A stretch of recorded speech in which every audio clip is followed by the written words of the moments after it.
నమస్తే. ఇన్నాళ్ళు నన్ను సపోర్ట్ చేస్తూ, ఎంకరేజ్ చేస్తూ మీ ప్రేమని నాకు అందిస్తున్న ప్రతి ఒక్కరికి కృతజ్ఞతలు. అలాగే ఈ వీడియో కూడా ఖచ్చితంగా మీకు ఉపయోగపడుతుంది. లైక్, షేర్ అండ్ సబ్స్క్రైబ్ చేసి మీ సపోర్ట్‌ని నాకు అందించండి. అలాగే ఈ వీడియో పట్ల మీకున్న అభిప్రాయాన్ని కామెంట్ సెక్షన్‌లో కామెంట్ చేసి తెలియజేయండి. ఇప్పుడు వీడియోని చూద్దాం. నమస్తే, వెల్కమ్ టు అవర్ ఛానల్. నేను పద్మిని. ప్రస్తుతంతో పాటు ప్రముఖ ఆధ్యాత్మికవేత్త, శ్రీ విద్య ఉపాసకురాలు, ఎనర్జీ వాస్తు స్పెషలిస్ట్ శ్రీమతి జయప్రద గారు మనతో పాటు ఉన్నారు. మాట్లాడదాం. జయప్రద గారు నమస్తే అండి. శ్రీమాత్రే నమః. ఎలా ఉన్నారు? బాగున్నానన్నా, మీరు ఎలా ఉన్నారు? నేను బాగున్నానండి. ఇకపై రెగ్యులర్ గా మాకు సమయం ఇచ్చి వీడియోస్ ఇవ్వాల్సిందిగా మనవి. తప్పకుండా కాంబినేషన్ చాలా ఇష్టం నాకు. Thank you. నాకంటే చాలా సమయస్ఫూర్తిగా అడుగుతుంటా ఏ విషయం క్వశ్చన్స్ అయినా.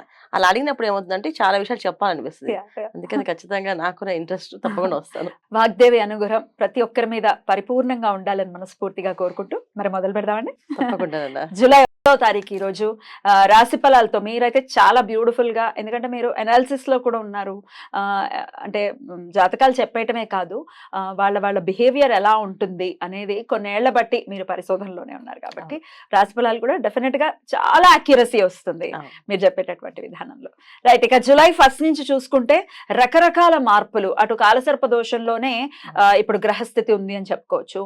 అలాగే శని యొక్క వక్రం ఉంది, గురువు యొక్క అతిచారం ఉంది, మళ్ళీ కుజుడి వక్రం ఉంది. ఇట్లా రకరకాల గ్రహస్థితి. ఏమిటి ఇంత అలాగా మూకమ్మడి దాడి అంటారు కదా, అలానే ఉందా అనిపిస్తోంది.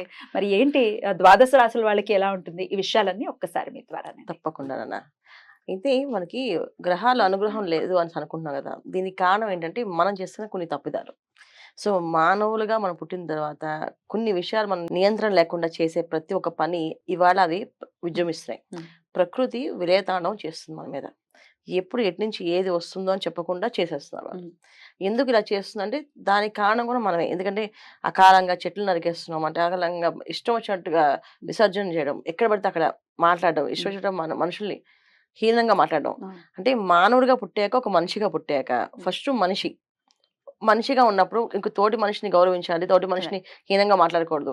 కానీ ఆ లక్షణాలు ఏమి పెట్టుకోకుండా మాకున్నది ఇంత అని గర్వంతో వెళ్ళిపోయిన వాళ్ళు, గర్వంతో ఎగిరే వాళ్ళు, గర్వంతో ఉన్న వాళ్ళకి ఇవన్నీ కూడా శిక్షలు. అంటే ఇప్పుడు ఏం చేస్తే పెద్దవాళ్ళు చేసిన ఏవైతే పుణ్యం ఉంటుందో అది పిల్లలకి వస్తుంది. మరి పెద్దవాళ్ళు చేసిన పాపం కూడా పిల్లలకి వస్తుంది కదా. ఒకప్పుడు ఎప్పుడో మనం చేసిన ప్రతి ఒక్క చర్యకి ఇవాళ మనం అనుభవిస్తున్నాం. ప్రతి చర్య అనమాట. అది ఎలా తీసుకుంటుందంటే ఇంకా విధ్వంసం చేస్తుంది. ఇప్పుడు మనకి కోపం వస్తే మనం నష్టపోతాం, మన కుటుంబం నష్టపోతుంది. ప్రకృతి కోపం వస్తే ప్రపంచము అల్లాడిపోతుంది. ఇది ప్రస్తుతం ఉన్న గ్రహస్థితి. ఇప్పుడు గ్రహ గమనాలు అన్ని కొన్నా మనకి ఎప్పుడు ఏది ఎలా నడుస్తుంది అనేది చెప్పడానికి లేకుండా ఉంది. ఇప్పుడు రాశి ఫలాలు మనం తీసుకుంటే మాస ఫలితాల్లో ఇప్పుడు కుజుడు అనుకూలంగా లేడు, రవి అనుకూలంగా లేడు, శుక్రుడు అనుకూలంగా లేడు, బుధుడు అనుకూలంగా లేడు. ఎవరికి వీళ్ళకి ఈ బుధుడు అనుగ్రహం ఉంది అంటే వాళ్ళకి బుధుడు అనుగ్రహం లేదు, వీళ్ళకి శుక్రుడు అనుగ్రహం ఉంది అంటే వీళ్ళకి శుక్రుడు అనుగ్రహం లేదు. అలా ప్రతి ఒక్కరికి ఒక్కొక్క రాశికి వీడు ఒక గ్రహమే అనుకూలం. అంటే ఈ మాసంలో మనం ఒక గ్రహం మాత్రం అనుకూలంగా ఉంది ఒక్కొక్క రాశికి. అది కూడా మిశ్రమ ఫలితాల్లో, పూర్తి ఫలితాల్లో కాదు. దీనికి మనం ఏం చేయాలి అంటే భగవంతు ప్రార్థన. మనం మనిషిగా పుట్టినప్పుడు మనం చేయాల్సిన ధర్మం ఏది ఉంది, తోటి మనిషిని హీనంగా చూడకుండా తోటి మనిషితో మంచిగా మాట్లాడి వాళ్ళు ఎవరో ఏంటో పక్కన పెడితే మనిషి ముందు, ఆ విధంగా మనం ముందుకు వెళితే అన్ని కూడా మనకి ప్రశాంతంగా జరుగుతాయి. మన ఇంట్లో మనం బయటికి వెళ్ళేటప్పుడు ఖచ్చితంగా దైవారాధన, దీపారాధన చేసుకోవడం, శుభశకునాలు చూసి బయటికి వెళ్ళడం. వెళ్ళేటప్పుడు ఇంట్లో పెద్దవాళ్ళు ఎవరన్నా అమ్మ ఉంటే అమ్మ, భార్య ఉంటే భార్యని ఎదురు రమ్మని చెప్పడం. వాళ్ళు వెళ్ళేటప్పుడు వస్తున్నప్పుడు క్షేమంగా వెళ్ళండి, లాభంగా రండి అని చెప్పి వాక్యం చాలా ముఖ్యం.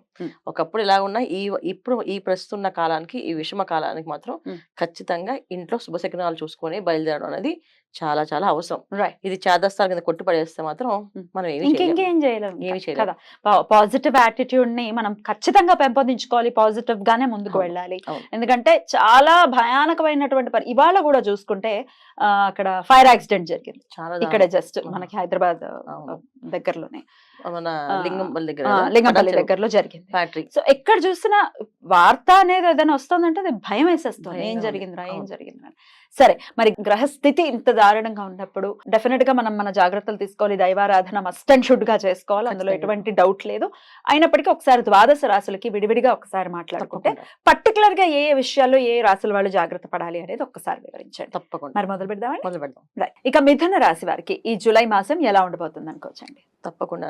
మిథున రాశి వాళ్ళకి బ్రహ్మాండంగా ఉంది అనుకోవడానికి ఏంటంటే రాశిలోనే గురువు ఉన్నారు కనుక శుభగ్రహం ఎప్పుడైతే రాశిలో ఉందో మనకి అంతా శుభమే జరుగుతుంది ఖచ్చితంగా. ఎందుకంటే ఎటువంటి సిచ్యువేషన్స్ అంటే ఆ రాశికి ఆయన యోగించినా యోగించకపోయినా ఒక శుభగ్రహం ఒక స్థానంలో ఉంటే శుభ ఫలితాలు ఇస్తే తప్ప చెడు ఫలితాలు ఇవ్వరు. ఒక మంచి మనిషి మన ఇంట్లో ఉంటే మంచి తప్ప చెడు అయితే చేయరు కదా.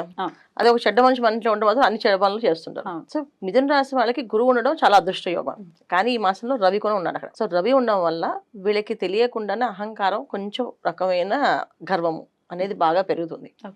మామూలుగా సాఫ్ట్ గా అందరితో కలుపుకొని కలుపుగోలుగా పనిచేసుకునే మనుషులు నాకు ఒక స్థానం కావాలి, నాకు ఒక పోస్ట్ కావాలి అని చెప్పి వెళ్ళి గొడవ పెట్టుకొని ఆ స్థానాన్ని కోల్పోతారు అన్నమాట వీళ్ళు.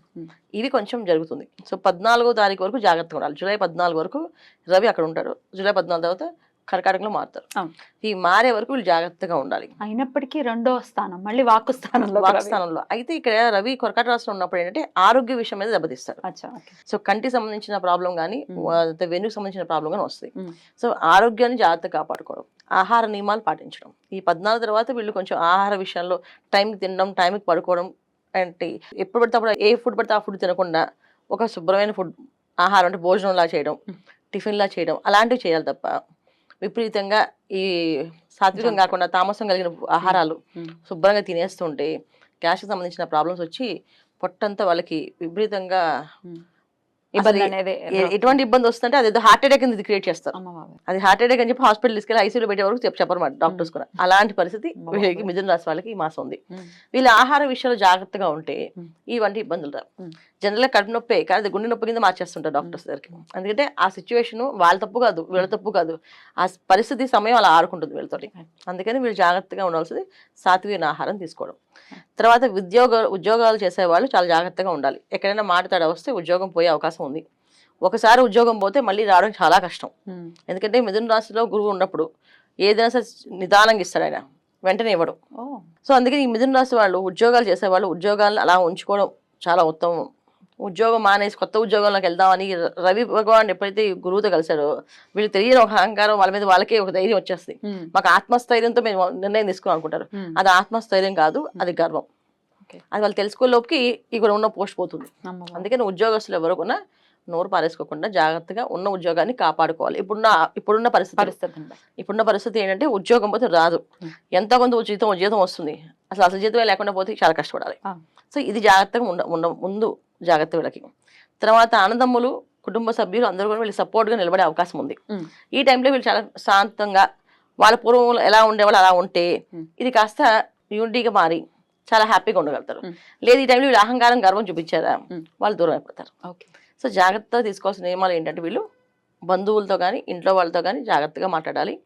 ఉద్యోగాల విషయంలో తొందరపాటు నిర్ణయాలు తీసుకోకూడదు. అలాగే కొత్త వ్యాపారాలు చేద్దాం, ఈ వ్యాపారం కాదని చెప్పి కొత్త వ్యాపారాల జోలికి వెళ్లకుండా ఉన్న వ్యాపారాన్ని అలా చేసుకుంటూ వెళ్ళాం. ఇప్పుడున్న పరిస్థితి అస్సలు బాధ, విషమకాలం ఇది చెప్పాలంటే. ఇంత విషమకాలం అంటే వీళ్ళకే కదా, అన్ని రాష్ట్రాల వాళ్ళకి విషమకాలమే. సో ఉన్నది జాగ్రత్త కాపాడుకోవాలి తప్ప ఉన్నది వదిలేసుకుని కొత్తది ఏదో వస్తుంది దూరపకుండా నూనె అని చెప్పి వెళ్ళడం అనేది మంచి పద్ధతి కాదు వీళ్ళకి. మరి చేసుకోవాల్సినటువంటి రెమెడీస్ ఏంటి? విష్ణు సహస్రనామాన్ని కంటిన్యూ చదవడం, పొద్దున్న సాయంత్రం చదువుకోవడం, దీన్ని పారాయణగా చేయడం. కుదరదు మాకు అంత టైం లేదు అంటే నారాయణ మంత్రాన్ని, అష్టాక్షర మంత్రాన్ని ఓం నమో నారాయణ అనుకుంటూ నిరంతరం పొద్దున్న లేవగానే 108 తక్కువ కాకుండా చేసి ఇంకా ఆఫీస్ కాలంలో ఏ టైంలో ఎక్కడ అవకాశం ఉంటే అక్కడ మనసులో చదువుకుంటూ ఉండడం వల్ల వీళ్ళు కాపాడబడతారు.